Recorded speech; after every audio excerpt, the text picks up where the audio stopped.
महासागर। जैसा कि हम सभी लोग जानते हैं कि पृथ्वी के लगभग 71% भाग पर जल उपस्थित है। ये जल सागरों, महासागरों, नदियों, तालाबों आदि में उपस्थित है। वर्तमान समय में दक्षिणी गोलार्ध में उत्तरी गोलार्ध की तुलना में अधिक जल एवं कम स्थल है। महासागरों में पृथ्वी के कुल जल का लगभग 97% भाग है। महासागरीय जल की गतियाँ। महासागरों का जल सदैव अशांत रहता है।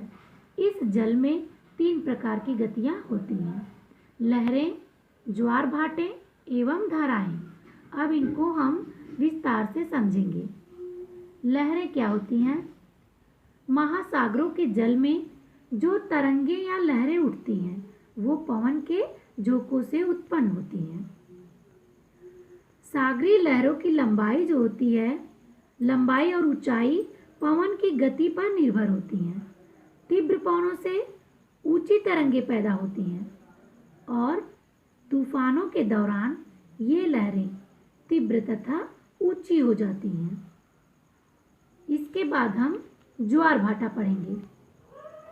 ज्वार भाटा चंद्रमा एवं सूर्य की आकर्षण शक्तियों के कारण सागरीय जल के ऊपर उठने तथा गिरने को ज्वार भाटा कहते हैं। जब सागरीय जल का स्तर ऊपर उठता है तो उच्च ज्वार आता है और जब ये स्तर नीचे गिरता है तो इससे निम्न ज्वार होता है, जिसे हम भाटा कहते हैं। जैसा कि हमने आपको बताया कि ज्वार की उत्पत्ति का कारण पृथ्वी पर चंद्रमा तथा सूर्य की आकर्षण शक्ति है, यानी गुरुत्वाकर्षण बल। चंद्रमा का गुरुत्वाकर्षण सूर्य के गुरुत्वाकर्षण की तुलना में अधिक होता है। क्यों? क्योंकि चंद्रमा पृथ्वी के निकट है। कभी कभी सूर्य एवं चंद्रमा दोनों का गुरुत्वाकर्षण एक समान रेखा में कार्य करता है और यह घटना प्रत्येक पूर्णिमा एवं अमावस्या को होती है, जब सूर्य, चंद्रमा तथा पृथ्वी तीनों एक सीध में होते हैं।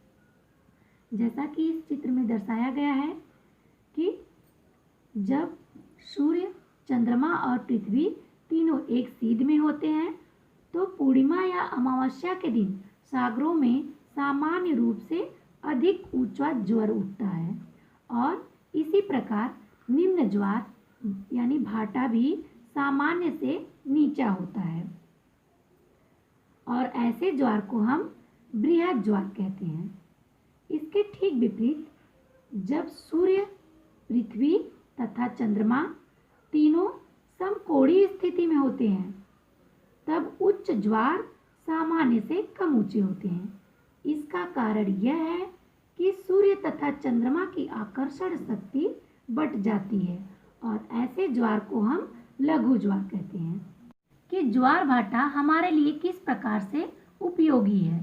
तो ज्वार भाटा हमारे लिए निम्नलिखित प्रकारों से उपयोगी होते हैं।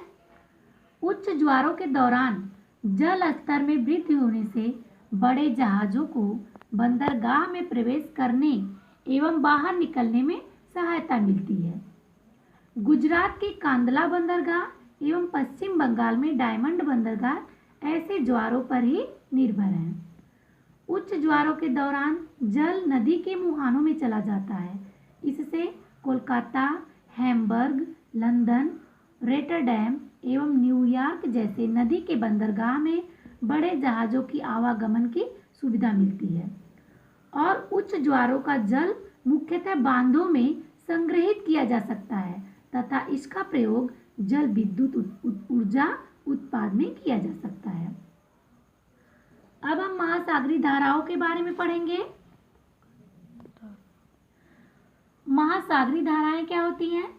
तो जो धाराएं हमारे महासागरों में चलती हैं उसे हम महासागरीय जलधाराएं कहते हैं। ये जो जलधाराएं होती हैं वो मुख्य रूप से 2 प्रकार की होती हैं, गर्म जलधारा और ठंडी जलधारा।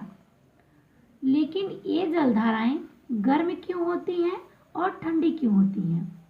तो आपको हम बता दें कि भूमध्य रेखा के बारे में आपको पता ही होगा, यानी कि एक ऐसी लाइन जो हमारी पृथ्वी को दो गोलार्धों में बांटती है, उत्तरी गोलार्ध और दक्षिणी गोलार्ध। तो जो ऊपर का हिस्सा होता है वो उत्तरी गोलार्ध है और नीचे का हिस्सा वो हमारा दक्षिणी गोलार्ध है। अब जो जलधाराएं होती हैं वो भूमध्य रेखा से प्रभावित होती हैं। कैसे? क्योंकि भूमध्य रेखा पर सूर्य की किरणें जो होती हैं पूरे वर्ष सीधी पड़ती हैं, इसलिए पृथ्वी का यह सबसे गर्म भाग है। और गर्म जलधारा जो होती है ये प्रायः भूमध्य रेखा से ध्रुवों की ओर चलती है। इनके जल का तापमान मार्ग में आने वाले जल के तापमान से अधिक होता है, अतः ये धाराएं जिन क्षेत्रों में चलती हैं वहाँ का तापमान बढ़ा देती हैं। और ठंडी जलधारा जो होती है ये प्रायः ध्रुवों से भूमध्य रेखा की ओर चलती हैं। इनके जल का तापमान रास्ते में आने वाले जल के तापमान से कम होता है। ये धाराएं जिस क्षेत्र में बहती हैं वहाँ का तापमान घटा देती हैं। सागरों के बारे में पढ़ेंगे तो महासागर वह लवण जल राशि है जो पृथ्वी के लगभग 3/4 पृष्ठ पर फैला हुआ है और संसार में 4 प्रमुख महासागर है और ये महासागर विशाल क्षेत्र को घेरे हैं। तो हम मानचित्र के माध्यम से जानेंगे विश्व में इन महासागरों की स्थितियाँ कहाँ कहाँ और कैसे हैं।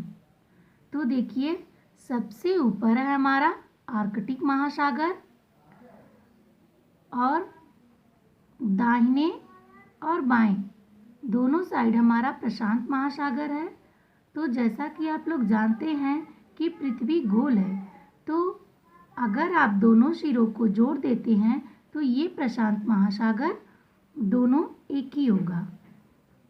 और ये उत्तरी अमेरिका और दक्षिणी अमेरिका और अफ्रीका के बीच में हमारा अटलांटिक महासागर है और एशिया और भारत के नीचे हमारा हिंद महासागर स्थित है और यहाँ नीचे साउथ में अंटार्कटिक महासागर है।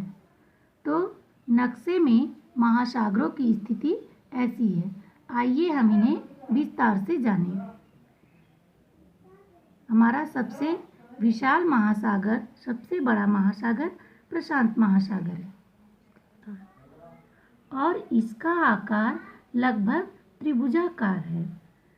यह पृथ्वी को लगभग 1/3 यानी कि 30% भाग को घेरता है और इसकी औसत गहराई लगभग 4000 मीटर है तथा अधिकतम गहराई 11000 मीटर है।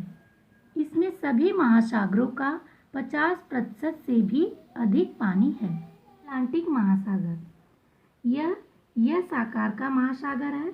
यह यूरोप तथा अफ्रीका महाद्वीपों को दुनिया के बाकी महाद्वीपों से अलग करता है और यह सबसे व्यस्त महासागर है जो यूरोप और अफ्रीका के बाजारों के बीच व्यापार एवं परिवहन की सुविधाएं प्रदान करता है। और इस महासागर की एक अनोखी विशेषता यह है कि यह महासागरीय तल का एक उभरा हुआ भाग है जो मेंटल से मैग्मा के निकलने से बना है। तीसरा है हमारा हिंद महासागर। ये हमारे उपमहाद्वीप के दक्षिण में स्थित है और धरती के कुल क्षेत्रफल का लगभग 7% हिस्सा हिंद महासागर ने घेरा है। इसका सबसे गहरा भाग सुंडा गर्त है जो लगभग 7000 मीटर गहरा है। यह गर्त इंडोनेशिया में जावा द्वीप के दक्षिण में स्थित है। तीसरा है हमारा आर्कटिक महासागर। यह महासागर लगभग पूर्ण रूप से जमा हुआ है तथा यह उत्तरी ध्रुव के निकट स्थित है। दक्षिणी महासागर। यह महासागर दक्षिण में स्थित है और यह विशाल महासागर अन्य 3 महासागरों प्रशांत, अटलांटिक एवं हिंद महासागरों से जुड़ा है। इस महासागर को अन्य उल्लेखित महासागरों के साथ सम्मिलित नहीं किया गया है, क्योंकि यह जल का एक विशाल निकाय न होकर एक विशाल बर्फ की चादर है।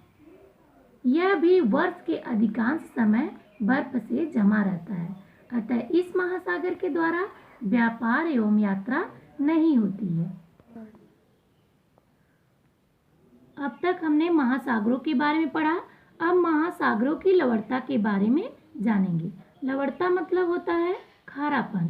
तो सागरों तथा महासागरों की लवणता की मात्रा जल में घुले हुए खनिजों की मात्रा के द्वारा निर्धारित होती है। महासागरों की औसत लवणता 35 है। इसका अर्थ यह है कि 1000 ग्राम जल में 35 ग्राम लवण घुले हुए हैं और यह लवणता की मात्रा स्थान स्थान पर भिन्न होती है। जिन क्षेत्रों में वाष्पीकरण अधिक है वहाँ जल की लवणता अधिक है।